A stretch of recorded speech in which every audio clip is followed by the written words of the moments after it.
Hello everyone, welcome to Spectra Education. हम लोग क्या डिस्कस कर रहे थे? हम लोग डिस्कस कर रहे थे कि most probable viva questions for your practical exam. In the last video we have discussed about this 3 experiment. तो चलो अब जो 4 एक्सपेरिमेंट बचा हुआ है इनके बारे में भी इन डिटेल्स डिस्कस करते हैं। तो फर्स्ट आता है कि Carey Foster bridge. Carey Foster bridge, Carey Foster bridge, Carey Foster bridge किस लिए इस्तेमाल होता है? Carey Foster bridge is use for to measure unknown resistance.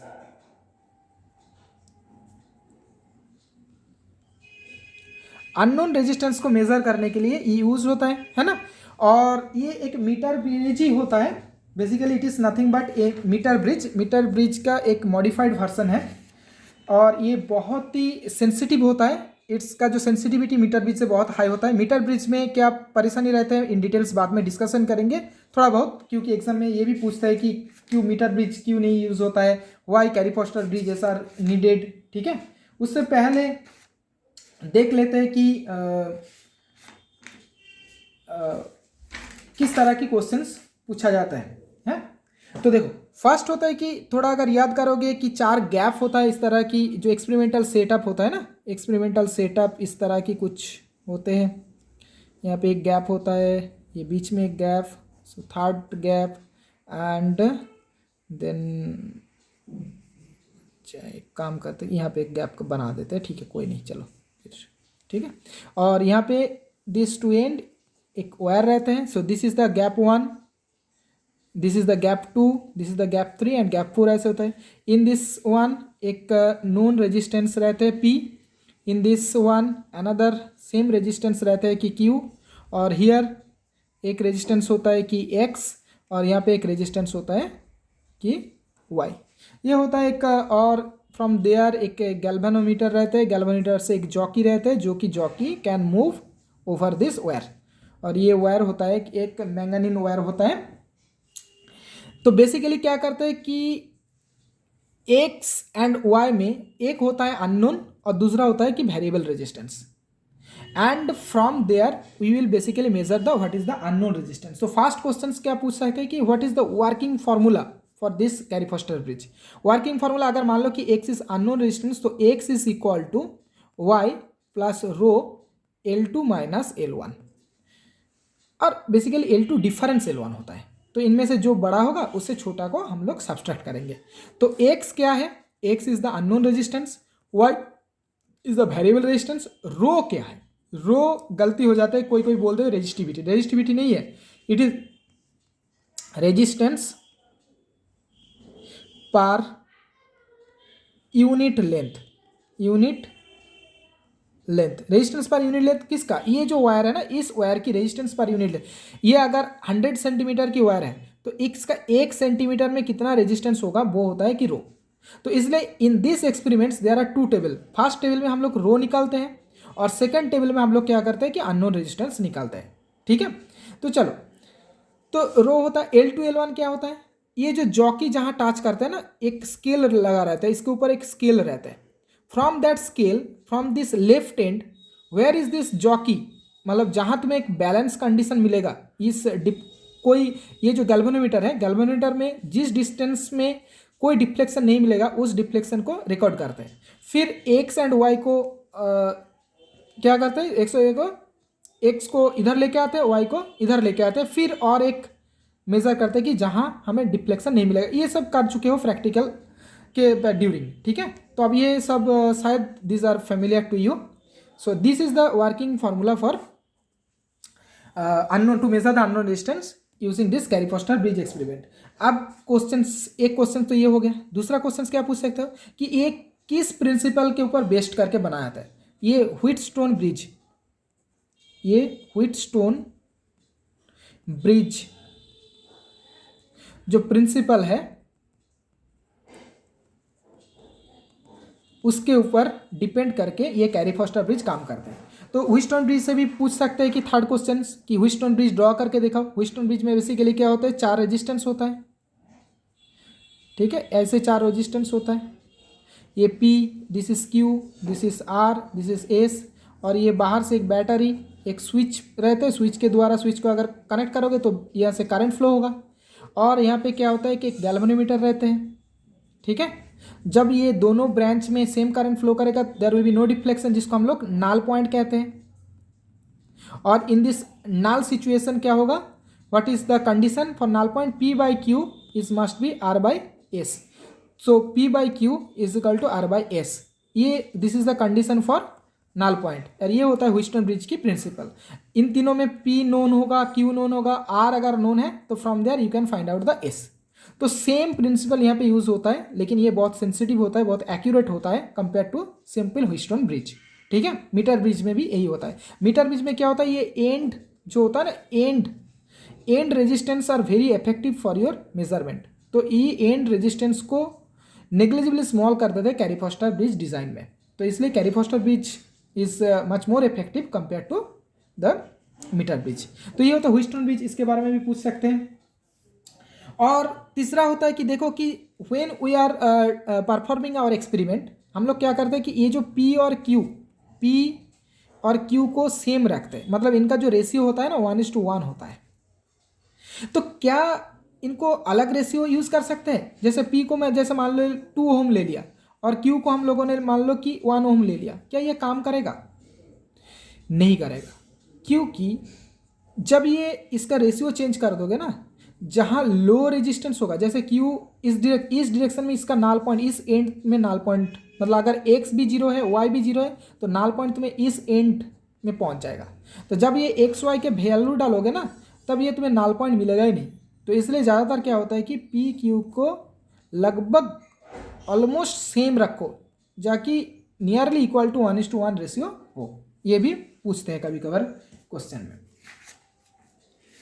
और क्या पूछ सकते हैं कि ये जो रो मेज़र करते हो, क्या हर कोई सेंटीमीटर में तुम्हारा रो सेम होगा? क्योंकि रो क्या होता है, रेजिस्टेंस पर यूनिट लेंथ। तो मैंने यहाँ पे एक यूनिट लेंथ ले लिया, 1 सेंटीमीटर ले लिया, और इस जगह पे एक 1 सेंटीमीटर ले लिया। क्या रो इन दोनों जगह सेम होगा? नहीं, क्योंकि ये जो वायर होता है ना, ये एकदम बिल्कुल प्योर वायर तो नहीं होगा, इसमें बहुत सारे डिफॉर्मेशन रहते हैं। इसलिए ये जो रेजिस्टेंस पर यूनिट लेंथ हम लोग निकालते हैं, basically it is the average resistance per unit length. ये क्या है? Average resistance per unit length होता है, ठीक है। और Carey Foster bridge, metre bridge के बारे में तो हम लोग डिस्कस कर चुके हैं। ओम्स लॉ के बारे में पूछ सकते हैं कि ओम्स लॉ क्या होता है, ओम्स लॉ देख के जाना, ठीक है। तो this are the possible and most probable और most standard questions are asked from the Carey Foster bridge experiment, ठीक है। अब आता है थर्ड एक्सपेरिमेंट के, सॉरी थर्ड नहीं, ये तो फोर्थ हो गया, फिफ्थ एक्सपेरिमेंट के बारे में डिस्कस करेंगे। फिफ्थ एक्सपेरिमेंट क्या है? Newton's ring experiment. बहुत ही इंपॉर्टेंट एक्सपेरिमेंट है, यहाँ से बहुत सारे क्वेश्चंस पूछते हैं। Newton's rings experiment, Newton's ring experiment, ठीक है। As I said in the previous video, अगर तुम्हें चाहे तो तुम इस वीडियो से अपना प्रिपरेशन कर सकते हो। वीडियो को अच्छी तरह से फॉलो करना, नोट डाउन कर लेना, और नहीं तो स्पेक्ट्रा एजुकेशंस ऑलरेडी एक स्टडी मटेरियल, बहुत ही छोटा स्टडी मटेरियल, ओनली 20 पेजेस, ये 7 एक्सपेरिमेंट उसके अंदर है। मोस्ट प्रोबेबल क्वेश्चंस, जो स्टैंडर्ड क्वेश्चंस होते हैं उसका क्वेश्चन एंड आंसर दिया हुआ है। इसका मतलब ये नहीं है कि 100% उसी स्टडी मटेरियल से आने वाला है, क्योंकि वाइवा क्वेश्चंस कोई गारंटी नहीं दे पाएंगे, लेकिन बहुत ही हेल्पफुल होगा। तो तुम चाहते हो, अगर रेडीमेड तुम्हें चाहिए, already it is there in Spectra Education, you can purchase from there, ठीक है। तो आता है कि न्यूटन्स रिंग एक्सपेरिमेंट के अंदर, तो फर्स्ट आता है कि न्यूटन्स रिंग्स एक्सपेरिमेंट थोड़ा याद करो कि ये डायग्राम भी कहते हैं कि एक प्लेनो कन्वेक्स लेंस होता है, एक ग्लास प्लेट होता है। ग्लास प्लेट के ऊपर क्या होता है कि एक ये प्लेनो कन्वेक्स लेंस होता है, और यहाँ पे एक लाइट सोर्स रहता है। लाइट सोर्स, यहाँ पे एक लेंस होता है। So from that light source, ये लेंस का काम क्या होता है, ये पैरेलल लाइट बनाते हैं, ठीक है। और पैरेलल लाइट कहाँ जाके गिरते हैं, यहाँ पे एक 45 डिग्री एंगल में एक ग्लास प्लेट रहता है, एंड फ्रॉम देयर ये नीचे जाता है, यहाँ पे जाता है और ये पे जाता है, फिर बैक करके आते हैं, और यहाँ पे एक माइक्रोस्कोप रहते हैं। माइक्रोस्कोप में तुम्हें कैसे मिलेगा, एक डार्क, सेंट्रल डार्क, फिर और एक डार्क, ये सब डार्क है, फिर तीसरा डार्क, ये चौथा डार्क, और ये जो बीच का है ना, ये सब ब्राइट, ये है ब्राइट, और दिस आर द डार्क। तो ब्राइट डार्क, ब्राइट डार्क, इस टाइप का एक रिंग्स फॉर्मेशन मिलता है इन दिस माइक्रोस्कोप में तुम देख सकते हो। तो ये होता है न्यूटन्स रिंग, ठीक है। तो फर्स्ट क्वेश्चन आता है कि why this type of rings are formed in this case. तो ये किस वजह से, लाइट के कौन सा फेनोमेनन है ये, which phenomenon is responsible for this bright and dark rings formation. तो आंसर क्या होगा, इंटरफेरेंस। इंटरफेरेंस, इंटरफेरेंस, लाइट की इंटरफेरेंस की वजह से हमें ये रिंग मिलते हैं। और इंटरफेरेंस कहाँ होता है, ये जो थिन एयर फिल्म होता है ना, ये जो थिन एयर फिल्म होता है ना, सो इन एयर फिल्म के अंदर लाइट का इंटरफेरेंस होता है और इस इंटरफेरेंस की वजह से हमें ये रिंग मिले। अब तुरंत पूछेगा कि इंटरफेरेंस क्या होता है। इंटरफेरेंस होता है कि लाइट वेव की सुपरपोजिशन। अगर इन दोनों वेव के अंदर पाथ डिफरेंस है, इन दोनों के अंदर अगर पाथ डिफरेंस है तो इनमें फेज डिफरेंस होगा। अब इस फेज डिफरेंस की वजह से आइदर ये कॉन्स्ट्रक्टिवली मीट करेगा, मतलब ये सेम फेज में मिलेगा, सेम फेज में अगर मीट कर रहा है तो यहाँ पे ब्राइट स्पॉट मिलेगा और इसका इंटेंसिटी मैक्सिमम होगा। अगर ये अपोजिट फेज में मीट करेगा तो यहाँ पे बिल्कुल डार्क स्पॉट मिलेगा। So due to the interference of waves we can get the this type of bright and dark fringes. अब इंटरफेरेंस क्या है ये तो पूछेगा। फिर आता है कि भाई ब्राइट जो फ्रिंज हमें मिल रहा है, ये रिंग की नहीं, मैं जनरल कंसेप्ट की बात कर रहा हूं। ब्राइट जो फ्रिंज मिलते हैं उसका कंडीशन क्या होता है, उसका कंडीशन होता है कि path difference must be equal to n lambda. N क्या है, एन इज इक्वल टू 1 2 एक नंबर्स होता है, ठीक है। सो पाथ डिफरेंस अगर इंटीग्रल मल्टीपल ऑफ लैम्डा, जो लाइट हम यूज कर रहे हैं उसका वेवलेंथ की इंटीग्रल मल्टीपल हो, so then we will get the bright. अगर डार्क की कंडीशन क्या होता है, डार्क की कंडीशन होता है path difference must B 2n+1 λ/2। ये भी याद रखना, ठीक है। अब आते हैं कि न्यूटन्स रिंग की एक्सपेरिमेंट में, डायरेक्ट न्यूटन्स रिंग की एक्सपेरिमेंट जो होता है, न्यूटन्स रिंग की जो एक्सपेरिमेंट होता है उसमें ब्राइट की जो कंडीशन होता है, ब्राइट की जो कंडीशन होता है वो क्या है। ब्राइट का कंडीशन होता है 2t is equal to 2n-1 λ/2। अब ये t क्या है, t is the thickness of the thin film. ये जो एयर फिल्म है किसी एक पॉइंट में जो थिकनेस है वो होता है t। 2t is equal to twice n-1 λ/2। t यहाँ पे लेकिन चेंज हो रहा है, याद रखना t चेंज हो रहा है किसी एक ब्राइट रिंग के लिए, ये दिस इज ट्रू, ठीक है। 2t is equal twice n- λ/2। अब आता है कि डार्क के लिए कंडीशन क्या होता है, डार्क के लिए होता है 2t is equal to n lambda. This are the very important questions from the Newton's ring experiment. अब थर्ड टाइप क्वेश्चंस क्या पूछ सकते हैं, थर्ड टाइप क्वेश्चंस पूछते हैं कि what is the relation between phase difference. ये जो मैंने बताया ना, पाथ डिफरेंस होगा तो फेज डिफरेंस होगा, तो फेज डिफरेंस और पाथ डिफरेंस की रिलेशन क्या होता है। Phase difference is equal to 2π/λ into path difference, ये भी याद रखना, 2π/λ इंटू पाथ डिफरेंस। अब और एक चीज पूछता है कि भाई जो न्यूटन्स रिंग होता है ना, इसका सेंट्रल जो फ्रिंज होता है वो क्या डार्क होता है या ब्राइट होता है। याद रखना central fringe for Newton's ring में ऑलवेज डार्क होगा, क्योंकि वहां पे पाई फेज डिफरेंस हो जाता है, ऑपोजिट फेज हो जाता है, ठीक है। तो ये सेंट्रल डार्क हो। लेकिन यंग डबल स्लिट एक्सपेरिमेंट अगर याद है तो उसमें जो सेंट्रल स्पॉट होता है वो ब्राइट होता है, यंग्स में ब्राइट होगा लेकिन न्यूटन्स रिंग में ये डार्क होता है। और क्वेश्चंस पूछते हैं कि जो ये जो रिंग्स की जो विड्थ है, क्या ये रिंग्स का विड्थ सेम होता है कि अलग होता है। रिंग्स का विड्थ आर ऑल सेम। ये जो डार्क रिंग्स होता है ना, ये डार्क रिंग का जो विड्थ होगा फर्स्ट या सेकेंड या थर्ड, जो रिंग का जो विड्थ होगा, width is always same. Bright का भी सेम होगा, डार्क का भी सेम होगा। लेकिन क्या ये इक्वली स्पेस्ड होता है, नो। जितना तुम दूर जाओगे ना ये नज़दीक हो जाते हैं, ये नज़दीक हो जाते हैं, ठीक है। ये भी पूछते हैं। अच्छा, और एक ब्रिलियंट क्वेश्चन पूछते हैं कि भाई जो डार्क रिंग होता है क्या उसमें लाइट का एनर्जी डिक्रीज होता है या डिस्ट्रॉय होता है। No, energy is conserved, energy is conserved in interference. Energy distribute होता है लेकिन एनर्जी डिस्ट्रॉय नहीं होते, एनर्जी क्रिएट भी नहीं होते। जो ब्राइट रिंग मिलता है ना वहाँ पे एनर्जी क्रिएट नहीं होता, जो डार्क रिंग मिलता है वहाँ पे एनर्जी डिस्ट्रॉय नहीं होता, ठीक है। सो एनर्जी का कोई डिस्ट्रक्शन या क्रिएशन इंटरफेरेंस में नहीं होता। अब होता है कि जो लाइट हम लोग यूज़ करते हैं, वो लाइट कौन सा लाइट यूज़ करते हैं, वो हम लोग सोडियम वेपर लैंप यूज़ करते हैं। क्या करते हैं? सोडियम वेपर लैंप हम लोग यूज़ करते हैं, ये भी याद रखना। सोडियम वेपर लैंप से किस कलर की लाइट एमिट होता है? तुम सब देख चुके हो, येलो लाइट एमिट होता है। उसका वेवलेंथ कितना होता है? लगभग 589 नैनोमीटर के आसपास होता है उसका वेवलेंथ। अब और एक डीप क्वेश्चन पूछ सकते हैं कि भाई जब तुमने टर्न ऑन किए थे लाइट को तो कौन सा कलर देखे थे? देखो इनिशियली जब टर्न ऑन करते हो ना, अगर थोड़ा केयरफुली ऑब्जर्व किए हो तो देखोगे कि लाइट थोड़ा सा रेडिश होता है, रेड कलर की होता है। धीरे धीरे करके विथ टाइम बीइंग ये लाइट येलो हो जाता है। So from red to yellow होता है। तो ऐसा क्यों होता है सोडियम वेपर लैंप पे? देखो इनिशियली जो सोडियम वेपर लैंप पे क्या होता है कि सोडियम एटम्स होते हैं गैसियस मोड में, है ना, और इनिशियली वो अपना मिनिमम एनर्जी स्टेट में है। तो धीरे धीरे करके जब इसका सोडियम वेपर लैंप टाइम के साथ साथ वो क्या होते हैं, atoms goes to excited state. Atoms कहाँ पहुँचते हैं? Excited state.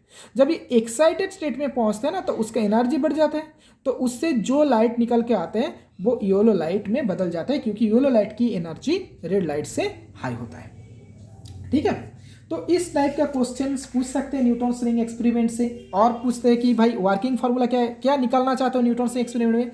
Basically we want to find out what is the radius of curvature of this plano convex lens. तो प्लेनो कॉन्वेक्स लेंस के रेडियस ऑफ कर्वेचर की जो formula होता है, क्या होता है? D N plus P square minus D N square by 4 P R. ठीक है, अब एन क्या है? N is the nth ring, nth bright लो या डार्क लो कुछ लो, एनेथ रिंग। एन प्लस पी क्या है? ये N plus p th ring. P क्या है? पी कोई भी इंटीजर होगा, ये 5 होगा, 10 होगा, 15 होगा, कुछ भी हो। ठीक है, और आर क्या है? सॉरी ये लैम्डा होगा, क्योंकि आर हम लोग निकल रहा है। Lambda is the wavelength of the light, जो कि 589 नैनोमीटर होगा। ठीक है, अब डी एन प्लस पी क्या होता है? डी एन प्लस पी होता है कि diameter of the n plus p th ring. और डी एन क्या होता है? D n is the diameter of the nth ring.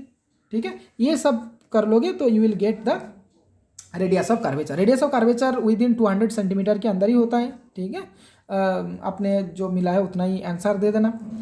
अब आते हैं कि इसका कार्व भी ड्रॉ करने के लिए कहते हैं। कार्व ऐसे होता है कि this is the ring number और this is the D square, तो कार्व ऐसे बनते हैं, दिस इज स्ट्रेट लाइन। ठीक है, so that's all from your Newton's ring experiment. अब आते हैं कि 6th experiment which is the Planck constant. ठीक है, ये भी बहुत इंपॉर्टेंट एक एक्सपेरिमेंट है। Planck, determination of Planck's constant, determination of Planck constant. Planck constant की अगर थोड़ा याद करोगे तो जो एक्सपेरिमेंटल सेटअप ऐसे था कि एक कैथोड में एक मेटल प्लेट है, एक जो तुम्हें दिखाई नहीं देगा बाहर से, लेकिन इसका अंदर मेटल प्लेट होता है, और ये बाहर से इसको नेगेटिव पोटेंशियल देने के लिए, ये नेगेटिव पॉजिटिव करने के लिए एक बंदोबस्त रहता है। और यहाँ पे एक एनोड रहता है, यहाँ पे और एक प्लेट रहते हैं, इसको कह सकते हो कि एनोड है, ये कैथोड है। ठीक है, और बाहर से एक लाइट, जो तुम लोग बेसिकली ऐसे फोकस करके लाइट देते थे। ठीक है, सेंटर ये, तो लाइट जब इसके ऊपर इंसिडेंट होता है, यहाँ पे बहुत सारे फिल्टर्स यूज़ करते हैं, red filter, blue filter, yellow filter, इस तरह की फिल्टर्स यूज़ करते हो ना। तो जब ये लाइट फिल्टर से पास होके आता है, जैसे मान लो कि ये पे रेड फिल्टर, तो ये जो लाइट आएगा ना, ये एक स्पेसिफिक फ्रीक्वेंसी और वेवलेंथ नियर अबाउट 700 नैनोमीटर जो वेवलेंथ है, उस वेवलेंथ की लाइट यहाँ से इस मेटल प्लेट के ऊपर इंसिडेंट करेगा। तो जब लाइट मेटल प्लेट के ऊपर इंसिडेंट करते हैं तो क्या होता है? इस लाइट का एनर्जी, मान लो कि ये जो एनर्जी होता है एच न्यू मान लो कि इसका, मान लेते हैं कि 10 इलेक्ट्रॉन वोल्ट एनर्जी आ रहा है। ठीक है, तो अगर इस मेटल की, ये मेटल मैंने 2D में दिखा रहा हूँ, ये मेटल की अगर वर्क फंक्शन अगर ये मान लो कि 2 इलेक्ट्रॉन वोल्ट है, तो इसके अंदर जो इलेक्ट्रॉन्स है, तो 10 इलेक्ट्रॉन वोल्ट में 2 इलेक्ट्रॉन वोल्ट ये इलेक्ट्रॉन ले लेगा, क्योंकि ये सरफेस तक आने के लिए, जस्ट फ्री होने के लिए जितना एनर्जी चाहिए उसे 2 इलेक्ट्रॉन वोल्ट चाहिए। तो 10 में से 2 इलेक्ट्रॉन वोल्ट खर्चा किस लिए होगा? इस इलेक्ट्रॉन को सरफेस तक लेके आने के लिए। जो कि इसका वर्क फंक्शन माना जाता है। फिर जो 8 इलेक्ट्रॉन वोल्ट बचा रहेगा उस एनर्जी लेके वो अपने काइनेटिक एनर्जी में कन्वर्ट करके वो इस साइड में आ जाएगा। तो मतलब यहाँ से लाइट आके टकराया और इलेक्ट्रॉन निकाल के एनोड तक जाने की कोशिश करेगा। ठीक है, तो ये मैंने थोड़ा उल्टा कर दिया, ये इसमें पॉजिटिव होगा, इसमें नेगेटिव होगा। ठीक है, ये पॉजिटिव ये नेगेटिव होगा। तो बेसिकली क्या होता है कि फिर हम लोग यहाँ पे एक नॉब घुमा के धीरे धीरे इसका नेगेटिव पोटेंशियल बढ़ाते हैं। नेगेटिव पोटेंशियल बढ़ाएंगे मतलब ये जो इलेक्ट्रॉन्स आ रहा है ना, ये जो इलेक्ट्रॉन्स आ रहा है ना, इसको रोकने की कोशिश करेंगे। तो एक ऐसा पोटेंशियल हमें मिलेगा V0 जिसका करस्पॉन्डिंग एनर्जी होगा EV0, जो कि ये जो इलेक्ट्रॉन उसका काइनेटिक एनर्जी के साथ सेम होगा, तब ये इलेक्ट्रॉन और एनोड तक पहुँचेगा नहीं, यहाँ के रुक जाएगा। तो इलेक्ट्रॉन रुक रहा है मतलब यहाँ पे जो एक मिली एमीटर होता है वहाँ पे करंट जीरो होगा। ये होता है basically basic principle of photoelectric effect and Planck constant. जो प्लैंक कांस्टेंट वाला एक्सपेरिमेंट में इन डिटेल्स हमने डिस्कस किया है, उसको भी थोड़ा अगर देख लेना। लेकिन यहाँ पे किस तरह की क्वेश्चन पूछते हैं। फर्स्ट क्वेश्चन होता है प्लैंक कांस्टेंट की वैल्यू क्या है। प्लैंक कांस्टेंट की वैल्यू 6.626 × 10⁻³ जूल सेकेंड। ठीक है, यूनिट जब ये वैल्यू पूछे ना तब यूनिट बताना उसके साथ भी।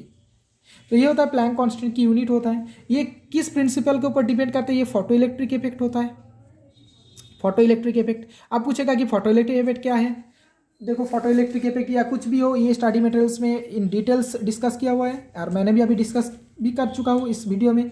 स्टडी मटेरियल अगर नहीं ले रहे हो तो ये इस वीडियो को भी फॉलो करके तुम बोल सकते हो फोटो इलेक्ट्रिक इफेक्ट क्या है। फोटो इलेक्ट्रिक बेसिकली क्या होता है कि जब लाइट फॉल्स ऑन मेटल, अगर उसका एनर्जी इसका वर्क फंक्शन से ज़्यादा है so then it liberates electrons, इसी को कहता है कि photoelectric effect.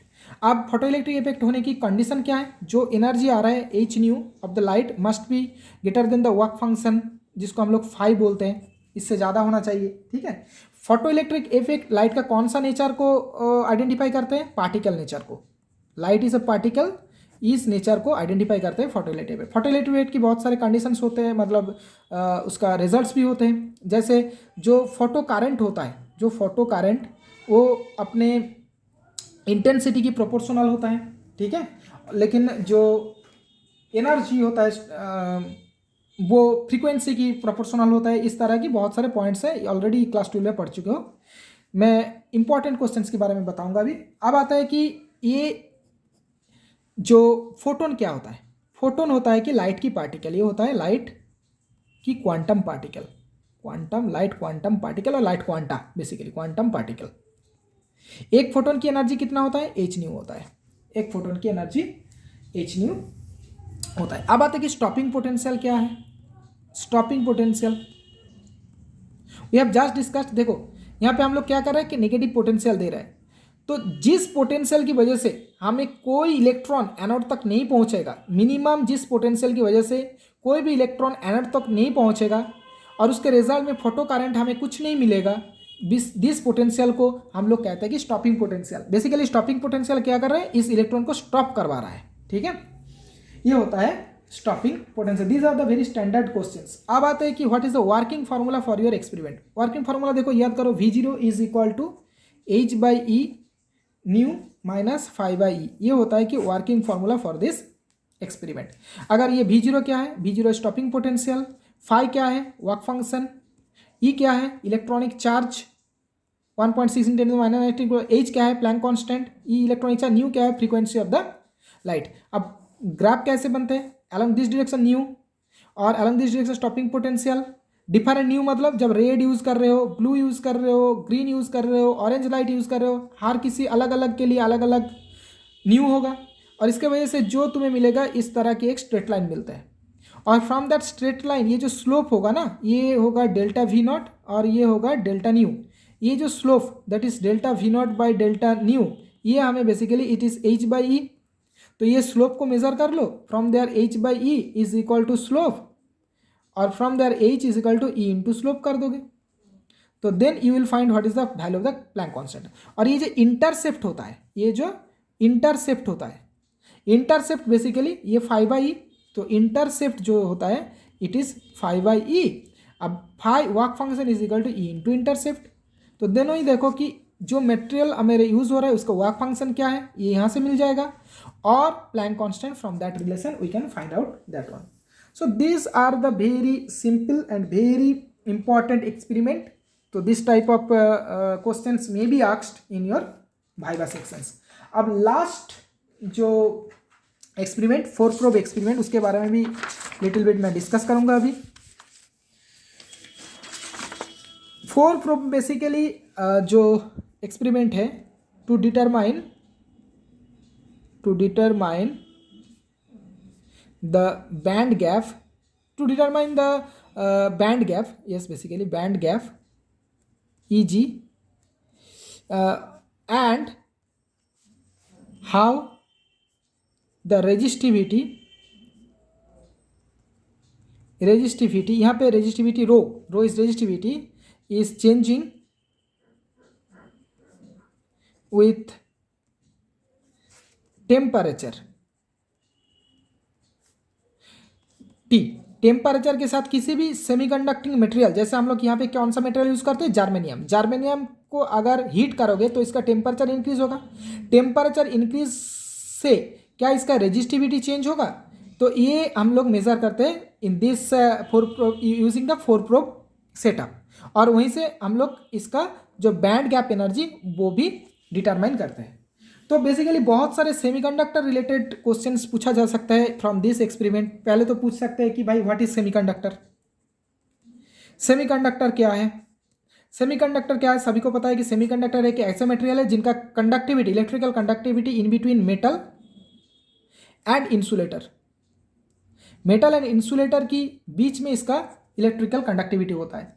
Band diagram से अगर दिखाओगे तो ये मान लो कि मेटल, ये सेमीकंडक्टर, और ये मान लो कि इंसुलेटर. तो मेटल की जो कंडक्शन बैंड होता है ये CV, और इसका जो वैलेंस बैंड होता है ये VB, ये ओवरलैप करते हैं. सेमीकंडक्टर के लिए क्या होता है, ये कंडक्शन बैंड और ये वैलेंस बैंड होता है.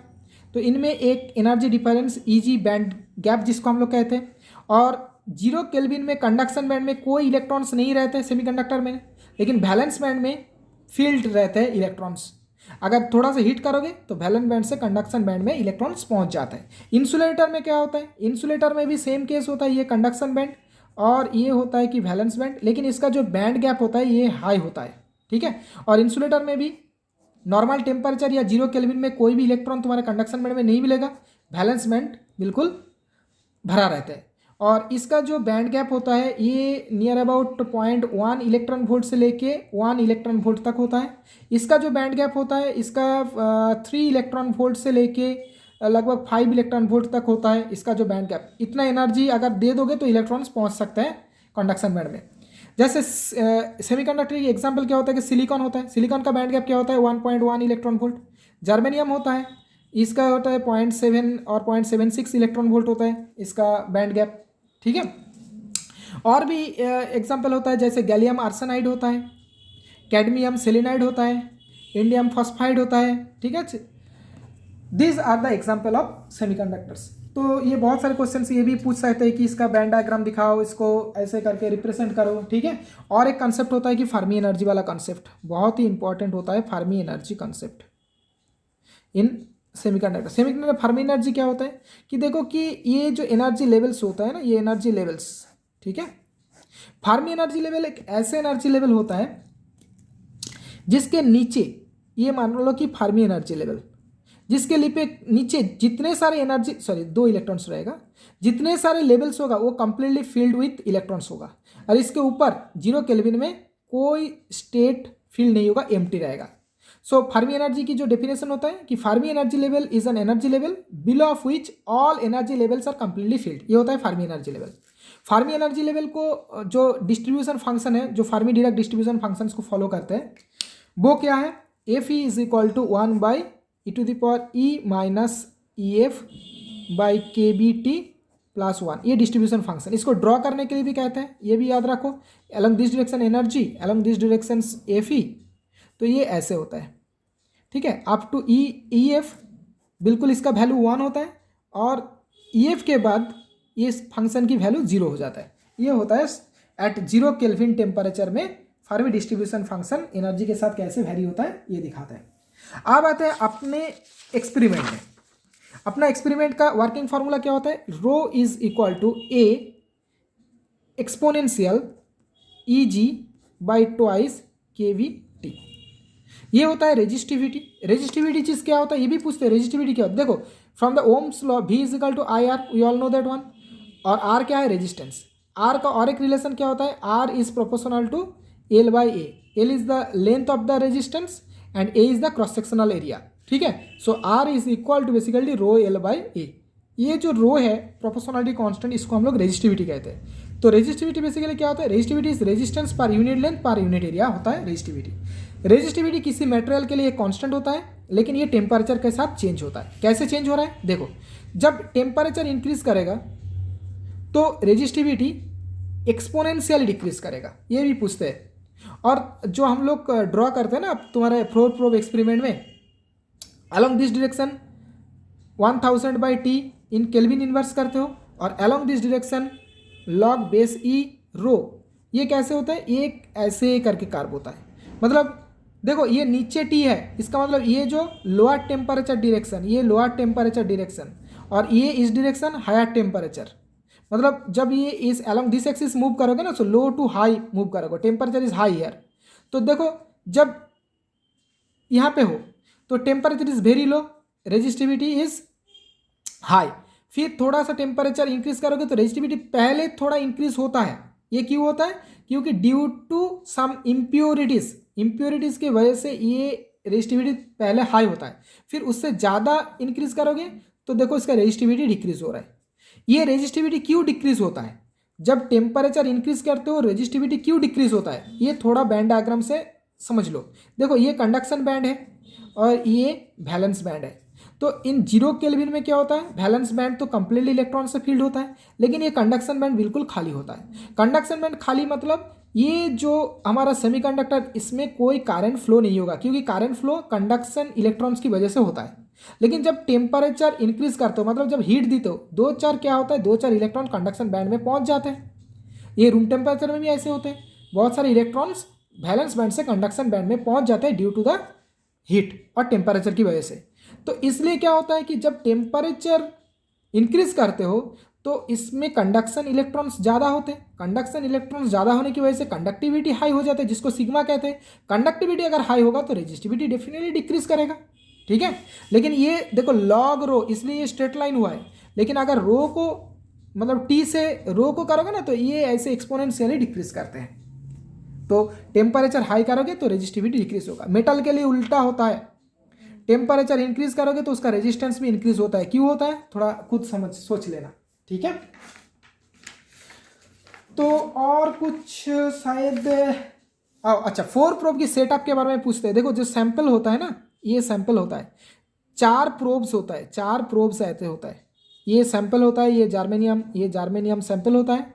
तो इसका जो इनर 2 प्रोब है, ये एक प्रोब, ये इसमें एक वोल्ट मीटर रहते हैं जो कि यहाँ का वोल्टेज मेजर करते हैं। और जो आउटर प्रोब है इसमें एक बैटरी लगा रहता है, मतलब पावर सप्लाई, और उसके साथ एक मिली एमीटर जो करंट को मेजर करते हैं। तो आउटर 2 प्रोब में करंट मेजर होता है, इनर 2 प्रोब में वोल्टेज मेजर होता है। और ये जो प्रोब की डिस्टेंस, ये इक्वी डिस्टेंस होता है, ये नियर अबाउट 2 मिलीमीटर की और 0.2 सेंटीमीटर की, 1 मिलीमीटर भी हो सकता है, इस हिसाब से होता है, ठीक है। So that's all for all these 7 experiments. I think we have discussed each and every important things from all these experiment. अगर फिर भी तुम्हें वीडियो से मदद तो मिल ही जाएगा, वीडियो को थोड़ा गो थ्रू कर लेना। फिर भी तुम्हें अगर और भी प्रिपरेशन करना है तो you can purchase the study materials which is already organised, most probable questions and answer for the Viva section is already ready for you. You just mail to Spectra Education and you will get the purchase process there. So hope you have understood these things, and best of luck, best wishes for your coming exam. Okay, bye.